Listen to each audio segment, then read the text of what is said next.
Hi, and welcome to Free to Be Ourselves. I'm Alexandra, and I created this space for us to talk about all the things: human design, astrology, creativity, tools to navigate this human experience.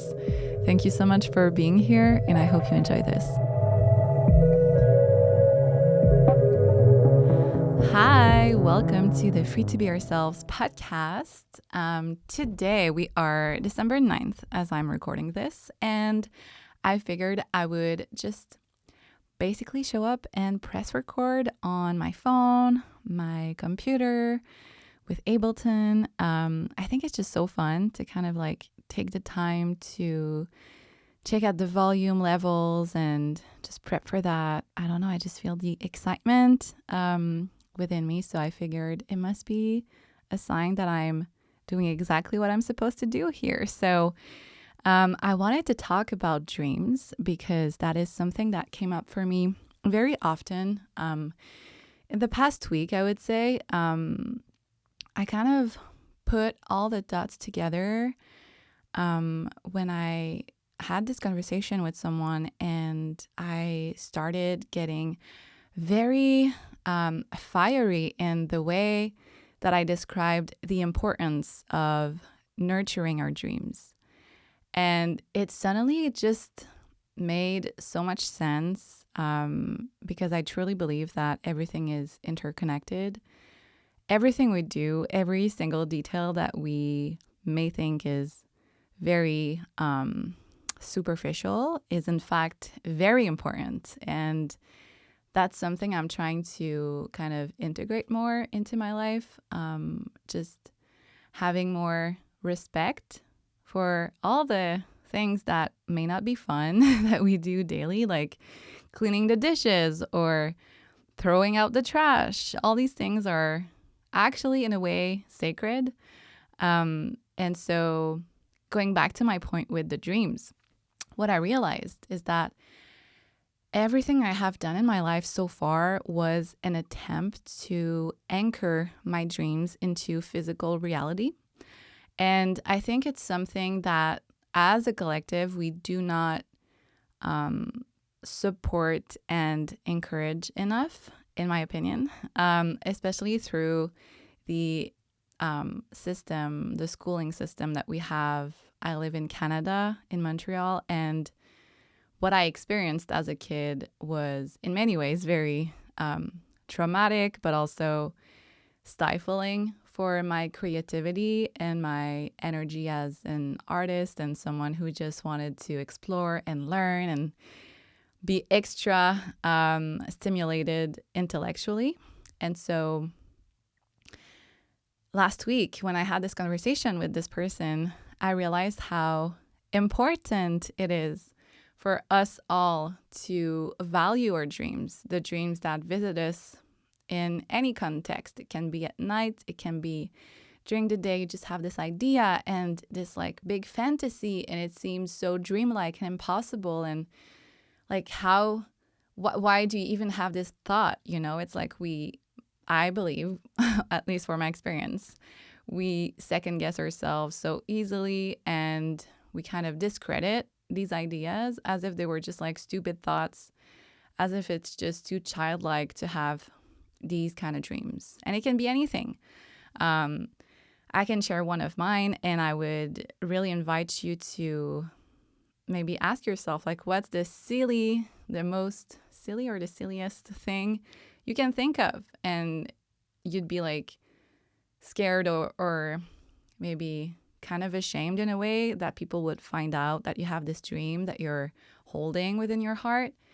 And for me, my biggest dream really is to tour all around the world and travel and do like concerts on the biggest stages at the biggest festivals. That's my biggest dream. That seems so silly to most people because there are so many steps and luck comes into play a lot, and the right timing and all these things. And of course, you need to actually have something that is of value, or at least that you consider is of value in terms of the kind of music that you offer. And, you know, there are like multiple things that need to be put into place before you can actually consider that it would be a possibility for you.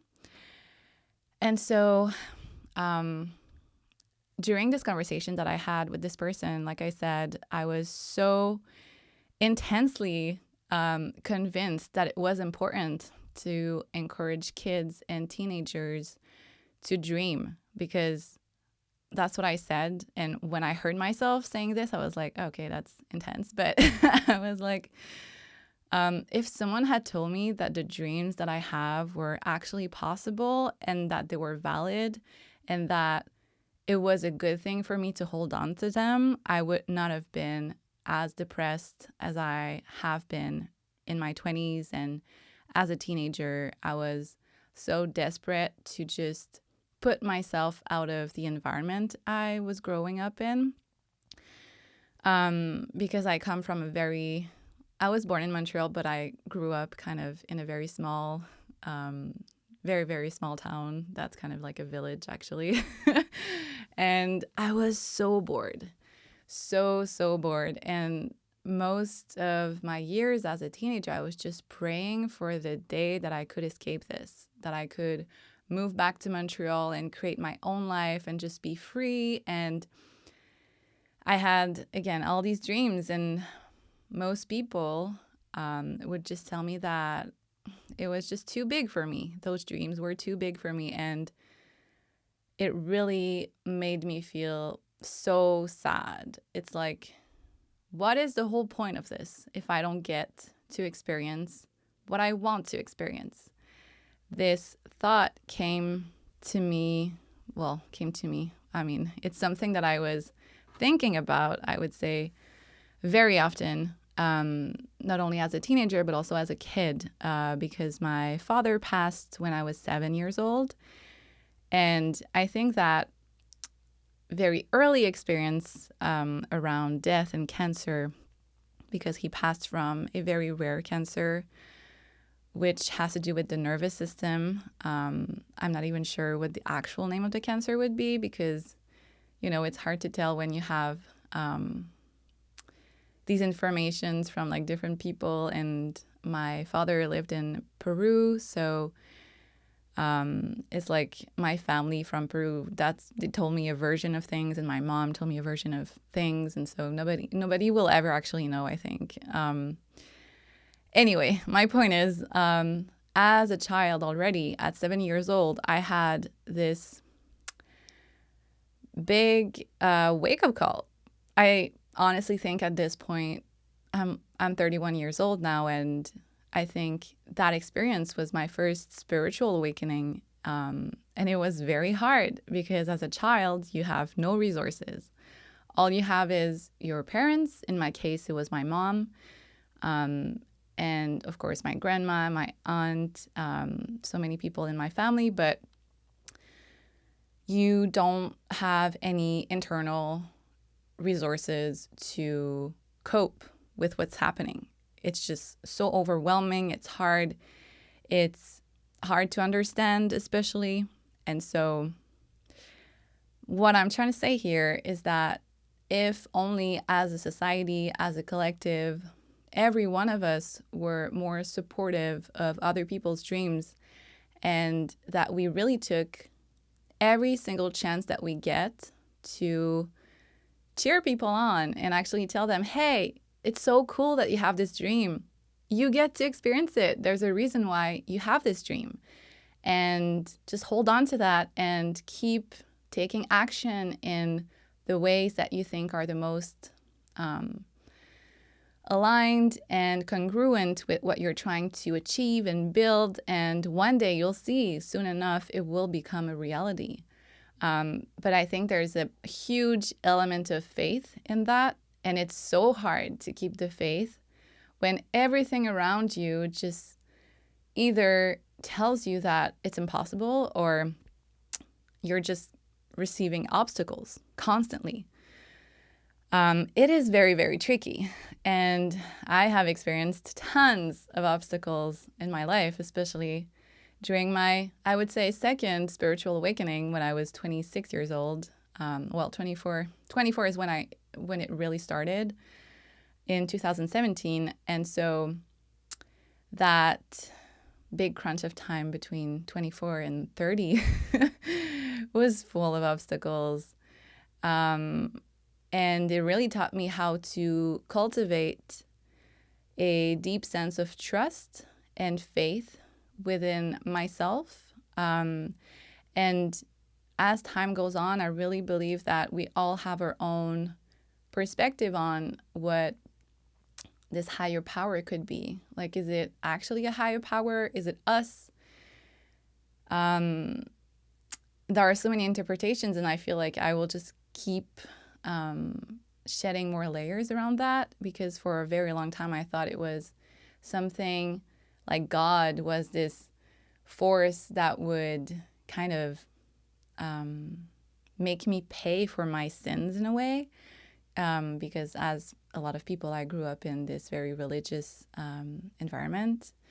And in my early 20s, I was in a very cultish environment with the Bahai faith.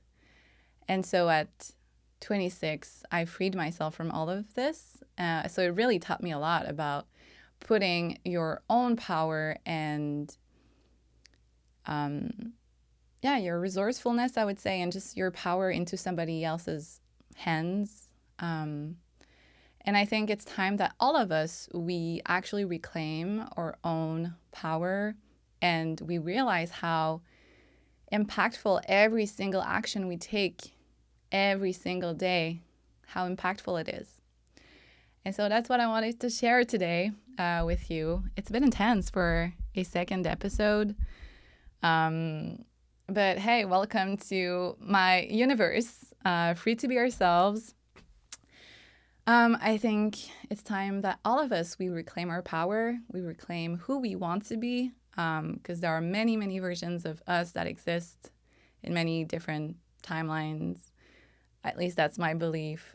But yeah, we get to choose always. And your dreams are important. And I think it's through us believing that it matters that we will actually change the state of the world that I think is kind of crumbling in many, many ways. So thank you so much for being here. I hope that you got something out of this. And if you didn't, it's fine. You can subscribe to my podcast through Substack. I have a Substack that I'm slowly building. I'm crafting all of these things kind of at the same time. There's my music as well. So all the links will be in the show notes, I guess that's how we say it. And so, yeah, I'm looking forward to hearing your thoughts. If you have any comments, things you'd like to share with me, I'd be happy to read it. And so I'll talk to you soon.